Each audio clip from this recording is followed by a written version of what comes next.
90 साल की दादी सुंदर बनने के लिए एक रहस्यमयी दवा पी लेती है, सिर्फ 2.5 सेकंड से भी कम समय में। जहां उसकी झुर्रियों से भरी हथेलियां थीं, वो पल भर में इतनी मुलायम हो गई मानो पानी टपक पड़े। उसका शरीर भी बदल गया। जहां पहले सब सूखा सिकुड़ा था, वो अब बिल्कुल जवान और आकर्षक हो गया। यहाँ तक कि उसके नितंब भी अचानक ऊपर उठ गए। आईने में जब उसने खुद को 18 साल की लड़की जैसा देखा तो वो खुशी से पागल हो गई। तुरंत ही गहरे गले वाली पोशाक पहन ली ताकि पति को चौंका सके। लेकिन उसका पति तो काफी पहले ही उससे ऊब चुका था। उसकी नई शक्ल सूरत देखकर भी उसने कोई ध्यान नहीं दिया। ये देखकर छोटी मेई दादी गुस्से से भर उठी।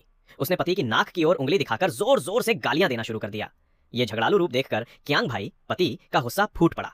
उसने बिना सोचे समझे पत्नी को सीधा सीढ़ियों से नीचे धक्का दे दिया। जब क्यांग भाई होश में आया, पत्नी का शरीर चकनाचूर पड़ा था। उसकी सांसें कब की थम चुकी थीं। डर के मारे उसने तुरंत शमशान गृह को फोन किया। पर अगले ही पल मरी हुई पत्नी अचानक पीछे से खड़ी हो गई। वो एक एक कदम चलकर पति के पास पहुंची। उसे जरा भी एहसास नहीं था कि उसका सिर पूरा 180 डिग्री उलट गया है। जब क्यांग भाई ने पलटकर देखा तो उसकी रूह तक कांप उठी। इस बीच पत्नी ने अपना गला छुआ और गड़बड़ी महसूस की। आईने में झांक कर देखा तो उसका सिर सचमुच उल्टा था। इसीलिए उसका पति भूत देखने जैसा डर गया था। पत्नी ने घबराकर दोनों हाथों से सिर पकड़ा और कड़क की आवाज के साथ गर्दन घुमाकर ठीक कर लिया। क्यांग भाई के पैरों से जमीन खिसक गई। उसके पैर कांपने लगे।